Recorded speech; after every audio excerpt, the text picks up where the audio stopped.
தாய் தமிழ் உறவுகளுக்கு வணக்கம். ஜூலை 24ஆம் தேதி மத்திய அமைச்சராக பதவியேற்கின்றார் என்ற தலைப்பில் இந்த காணொளியை காண்கிறோம்.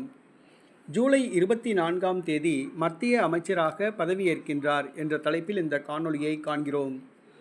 திமுக கூட்டணியில் மதிமுக கடந்த 6 ஆண்டுகளாக பயணித்து வருகிறது. நடைபெற்று முடிந்த தமிழக சட்டப்பேரவைத் தேர்தலில் 6 தொகுதிகளில் போட்டியிட்டு 4 தொகுதிகளில் வெற்றி பெற்றது.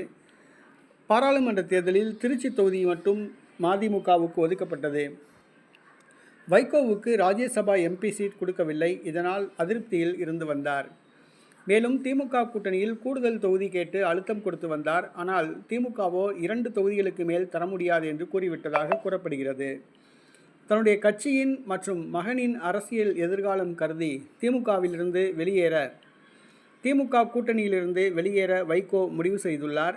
பாஜக வலை விரித்தது.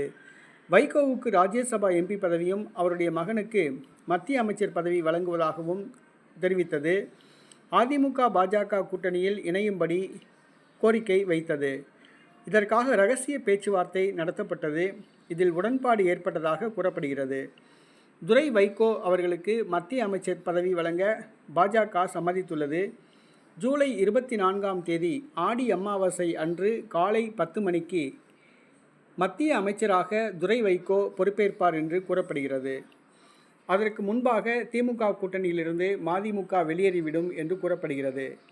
ஜூலை 24ஆம் தேதி காலை 10 மணிக்கு ஆடி அமாவாசை அன்று துரை வைகோ மத்திய அமைச்சராக பொறுப்பேற்கின்றார்.